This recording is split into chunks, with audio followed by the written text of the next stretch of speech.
Good morning to all of you.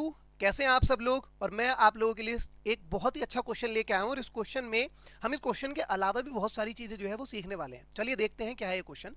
वो पूछ रहा है कि रिसेंटली 40 घड़ियालों को छोड़ा गया है किस नदी में। तो एक नदी का आपको नाम बताना है और उस नदी में 40 घड़ियालों को छोड़ा गया है और ये कौन सी नदी है।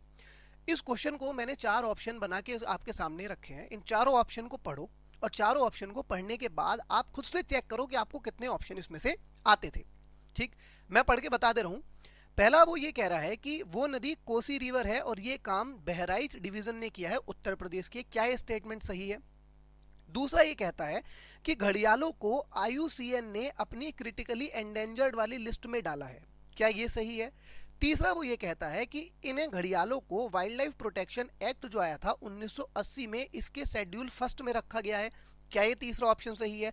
और चौथा ऑप्शन ये कह रहा है कि पूरे भारत में एकमात्र जगह जहां पर लार्ज पॉपुलेशन बहुत बड़ी संख्या मिलती है घड़ियालों की वो है पार्वती अर्गा अभ्यारण्य।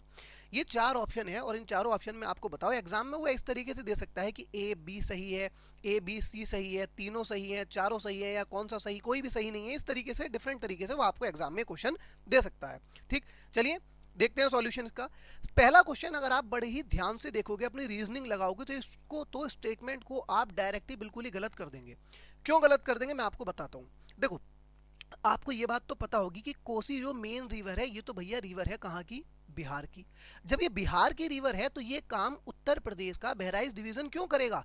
ये बात तो बिल्कुल ठीक है कि जो 40 घड़ियालों को छोड़ा है वो बहराइच डिवीजन ने ही छोड़ा है, तो ये तो सही है बाद वाला इसका जो पार्ट है। लेकिन ये पहला पार्ट गलत है। यहाँ पर नदी कोसी नहीं है, यहाँ पर है नदी आपकी घाघरा। तो ये जो है आंसर होगा इसका घाघरा। अगर यहाँ कोसी की जगह घाघरा होता तो ये आपका जो है पहला स्टेटमेंट पूरा सही हो जाता। अब आपको यहाँ पर ध्यान ये देना था, आपको यहाँ अपनी ये रीजनिंग लगानी थी कि यार कोसी रिवर है ये। अब कोसी रिवर का संबंध तो उत्तर प्रदेश से है ही नहीं, इसका तो मेन संबंध किससे है, बिहार से है। तो ये क्वेश्चन आपका जो पहला स्टेटमेंट आपको यहाँ देखते ही गलत कर देना चाहिए था। जितने भी लोग सेलेक्ट हुए हैं आप उनसे अगर पूछेंगे तो ऐसा नहीं है कि अगर वो 100 क्वेश्चन करके आए तो 100 के 100 उन्हें डायरेक्ट पता थे। कई क्वेश्चन वो भी होते हैं जो आप एलिमिनेशन टेक्निक लगा के कि बी और सी गलत है, ए तो हो ही नहीं सकता तो बचा बी, इस तरीके से भी कर सकते हैं। सेकंड स्टेटमेंट कह रहा है कि घड़ियालों को आईयूसीएन की क्रिटिकली एंडेंजर लिस्ट में रखा गया है। बिल्कुल सही है ये स्टेटमेंट। अब मैं आपको बताता हूँ ये क्रिटिकली एंडेंजर लिस्ट और आईयूसीएन क्या होता है। देखो, आईयूसीएन की फुल फॉर्म आपको पता होगी। आईयूसीएन क्या है, international union for conservation of nature. आपको इसकी फुल फॉर्म सुनने के बाद ही पता चल गया होगा इसका काम क्या है, कंजर्व करना। कंजर्व का मतलब क्या है, यहाँ पर संरक्षण करके चलना। किसका, हमारी प्रकृति का।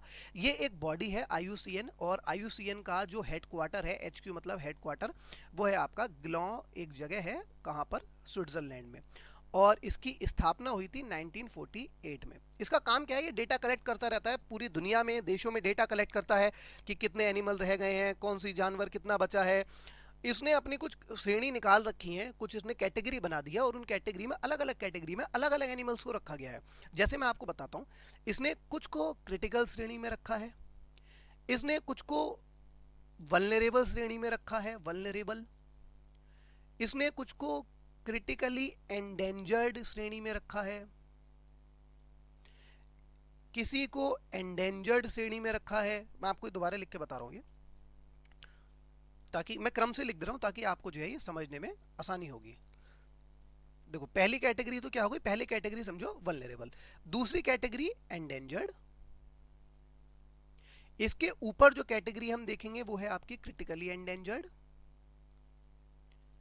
एक हम देखेंगे एक्सटिंक्ट इन द वाइल्ड, ये मैं सब आपको समझाऊंगा, एक्सटिंक्ट इन द वाइल्ड, और लास्ट में देखेंगे डायरेक्ट एक्सटिंक्ट। कलर चेंज कर लेते हैं और मैं आपको ये एक्सप्लेन करता हूं। देखो, ये क्वेश्चन आपको एग्जाम में कई बार देखने को मिला होगा, डायरेक्ट पूछ लेते हैं कि वल्नरेबल कैटेगरी किसे कहते हैं। देखो, पिछले 10 सालों में जिनकी संख्या 30% से लेके 40% तक गिर गई है उन जानवरों को रखा जाएगा वल्नरेबल कैटेगरी में। मैं रिपीट करता हूं, पिछले 10 सालों में, जैसे फॉर एग्जांपल अगर मैं 2010 की बात करता हूं और 2020 की बात करता हूं, 2010 में अगर किसी एक जानवर की संख्या थी 100 और 2020 में उसकी संख्या रह गई है आपकी 70। अब 100 से 70 रह गई है, कितने प्रतिशत संख्या घट गई है? 30% संख्या घट गई है ना। तो इसे किस कैटेगरी में रखा जाएगा? वल्नरेबल कैटेगरी में। तो वल्नरेबल कैटेगरी में किन्हें रखा जाता है? जिनकी संख्या पिछले 10 सालों में 30% से 40% तक गिर गई है। एंडेंजर्ड में उन्हें रखा जाएगा जिनकी संख्या पिछले 10 सालों में 50% से लेकर 70% तक गिर गई है।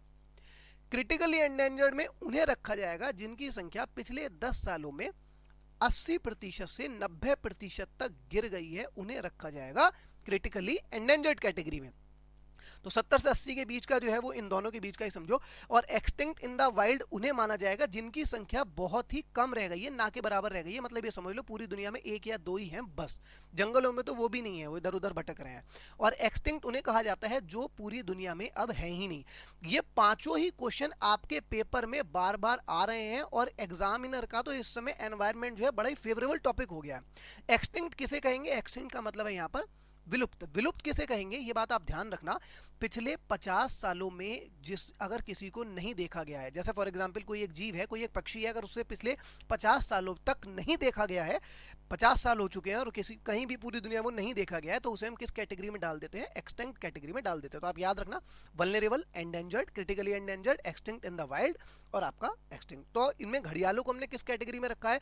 घड़ियालों को कैटेगरी में रखा है आपका क्रिटिकली एंडेंजर्ड वाली कैटेगरी में, यानी कि बहुत ही ज्यादा सीरियस बात हो चुकी है क्योंकि इनकी संख्या पिछले 10 सालों में 80% से लेके 90% तक गिर गई है। तो घड़ियालों को क्रिटिकली एंडेंजर्ड श्रेणी में रखा गया IUCN की। मैं आशा करता हूं आप समझ गए होंगे कितने % संख्या उनकी 10 सालों में उनकी संख्या लगभग 80 से 90% तक अगर गिर गई है तो उन्हें किस कैटेगरी में रखेंगे हम? क्रिटिकली एंडेंजर्ड वाली कैटेगरी में हम उसमें रखेंगे। तीसरा क्या है? तीसरा बड़े ही ध्यान से, मैंने जानबूझ के इसमें छोटी सी गलती करी है।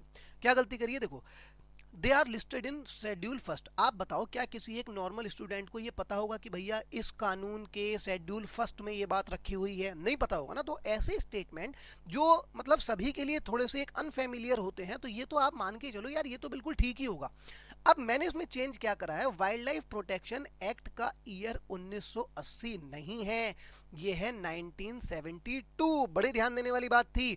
2 कानून आपको याद रखने हैं, एक तो है वन्य जीव संरक्षण कानून और एक है आपका वन संरक्षण अधिनियम। यानी कि इंग्लिश में अगर मैं कहूं तो एक तो है आपका फॉरेस्ट कंजर्वेशन और एक है आपका वाइल्ड लाइफ प्रोटेक्शन। यानी कि एक में बात हुई है जो वन में रहने वाले जीव हैं उनको संरक्षित करने की, और एक में बात हुई है वनों को संरक्षित करने की। तो 1980 जो मैंने ईयर लिख दिया है, ये फॉरेस्ट कंजर्वेशन एक्ट का ईयर है, ना कि आपका वाइल्ड लाइफ प्रोटेक्शन एक्ट का। तो वाइल्ड लाइफ प्रोटेक्शन एक्ट का ईयर आप लगाएंगे 1972। यानी कि ये भी स्टेटमेंट हमारा गलत हो जाता है क्योंकि वाइल्ड लाइफ प्रोटेक्शन एक्ट का ईयर होगा 1972 ना कि 1980। 1980 ईयर किसका याद रखना आप? ये वन संरक्षण यानी कि फॉरेस्ट कंजर्वेशन एक्ट का हो गया 1980। लास्ट स्टेटमेंट, ये भी स्टेटमेंट गलत है। ये कह रहा है कि पार्वती अर्गा ही वो जगह है जहां पर भारत में एकमात्र जगह है जहां पर घड़ियाल सबसे ज्यादा संख्या में पाए जाते हैं। नहीं, वो पार्वती अर्गा नहीं है, वो आपका national Chambal CHAMBAL sanctuary, national Chambal sanctuary ही पूरे भारत में वो जगह है जहां पर घड़ियालों को, एकमात्र जगह है पूरे भारत में जहां पर घड़ियालों की बहुत सारी संख्या पाई जाती है। और ये है कहां पर? चंबल से आपको पता चल गया होगा, चंबल नदी से आपको आइडिया लग गया होगा, आंसर होगा मध्य प्रदेश। ठीक है, तो ये 4 स्टेटमेंट थे जिसमें मैं आपको बता चुका हूं चारों चीजें। पहला स्टेटमेंट क्यों गलत हो गया है? तो कौन सी नदी में? कोसी नदी में नहीं, आंसर क्या है? घाघरा नदी में बहराइच डिवीजन के द्वारा 40 घड़ियालों को छोड़ा गया है। क्या घड़ियाल क्रिटिकली एंडेंजर्ड कैटेगरी में आते हैं? यस, ये क्रिटिकली एंडेंजर्ड कैटेगरी में आते हैं। किसकी? IUCN की।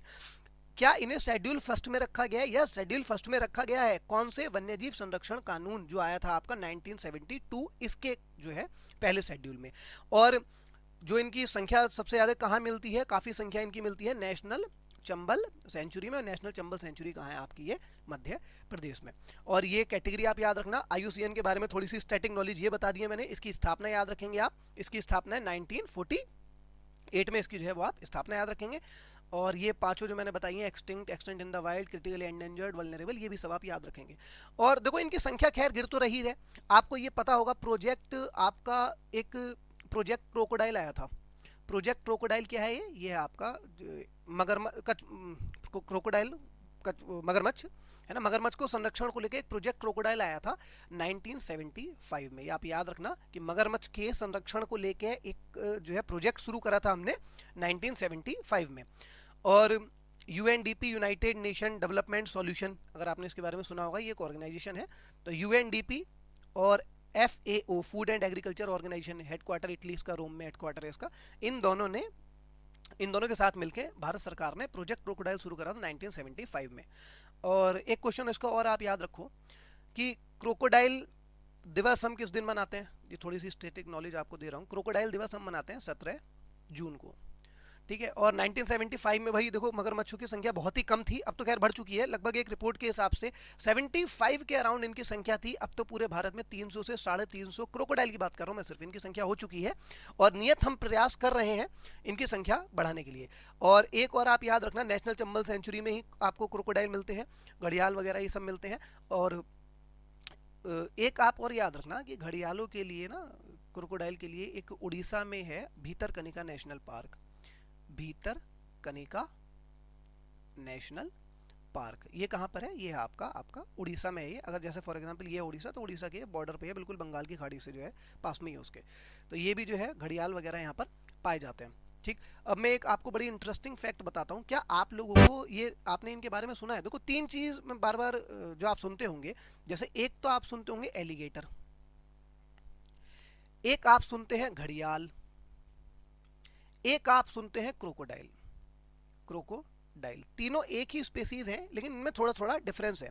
क्या डिफरेंस है देखो, अब मैं आपको इसमें बड़े आसान लैंग्वेज में समझाता हूं। जो आपका सबसे पहले मैंने आपको फोटो दिखाया था, ये कोने में भी देखो, ये फोटो है,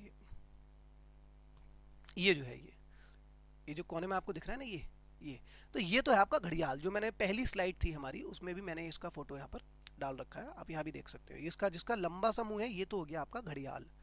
तो ये तो हो गया आपका घड़ियाल जिसका मुंह जो है बहुत ही लंबा सा है ये। अब मगरमच्छ, क्रोकोडाइल का मुंह थोड़ा सा आगे से जो है पतला सा होता है, ये हो गया क्रोकोडाइल का मुंह। और आपका हो गया लास्ट में एलिगेटर, ये थोड़ा सा हैवी होता है, इसका मुंह है आगे से थोड़ा सा ये मोटा सा होता है। ये है डिफरेंस इन तीनों में। रिपीट करता हूं मैं, घड़ियाल किसे बोलेंगे? जिसका मुंह इस टाइप के आगे से बड़ी बारीक सा ये दिख रहा है आपको, ये हो गया आपका, क्या हो गया, ये तो हो गया घड़ियाल। जिसका मुंह थोड़ा सा आगे से ज्यादा चौड़ा नहीं होता वो घड़ियाल, और जिसका मुंह आगे से काफी चौड़ा हो गया वो हो गया एलिगेटर। और इस फोटो में आप बहुत ही अच्छे से डिफरेंस देख सकते हो। और देख के मुझे खुद बताओ कि कौन सा घड़ियाल है, कौन सा एलिगेटर है। देखो एलिगेटर के बारे में मैंने बताया, इसका मुंह आगे से बहुत थोड़ा सा बड़ा सा है, घड़ियाल मुंह इसका पतला सा है, और क्रोकोडाइल का मुंह थोड़ा सा जो है आगे से इतना चौड़ा नहीं है जितना एलिगेटर का है। अब देखो बताओ ये क्या है, इसका मुंह तो ये तो हो गया पतला सा, तो ये तो हो गया आपका घड़ियाल। सेकंड नंबर पे देखो कौन सा चौड़ा है, ये ज्यादा चौड़ा है, तो ये ज्यादा चौड़ा हो गया, तो ये हो गया आपका एलिगेटर है सब मगरमच्छ ही है। और ये हो गया आपका लास्ट में क्रोकोडाइल, ये तो हो गया मगरमच्छ आपका हो ही गया। तो आशा करता हूँ आपको बहुत कुछ सीखने को मिला होगा। और इसमें देखो सबसे जरूरी चीज हमने क्या सीखी, सिर्फ मेरा पर्पस आपको यहाँ पर ये क्वेश्चन और इसका आंसर बताना नहीं था। मेरा पर्पस ये था कि आप क्वेश्चन को देखने के बाद उसका अपना नजरिया किस तरीके से चेंज करो। जैसे फॉर एग्जाम्पल वहां कोसी रिवर देखते ही और बहराइच देखते ही आपको आंसर वो गलत कर देना चाहिए था। दूसरी चीज, आपको वाइल्ड लाइफ का जो एक्ट था, जो ईयर मैंने बताया था उसका 1980 देखते ही वो वाला स्टेटमेंट गलत कर देना चाहिए था। और अगर आपको पार्वती अर्गा, जो पार्वती अर्गा कहाँ है, ये पार्वती अर्गा जो सेंचुरी है ये है गोंडा में है, उत्तर प्रदेश के, ठीक है। वो स्टेटमेंट अगर नहीं पता है तो उस पर तुक्का लगाने की बिल्कुल भी कोशिश ना करो जब तक आपका लगभग 50 से 60% तक आप श्योर ना हो किसी क्वेश्चन पे। भाई वहां पर उसको तो अटेम्प्ट करना बिल्कुल बेकार है, नेगेटिव में ही जा सकते हैं आप, ठीक। तो आशा करता हूँ भाई आपको ये टॉपिक जो है वो समझ में आया होगा, और क्वेश्चन को मैंने बहुत अच्छे से समझाने की कोशिश करी है।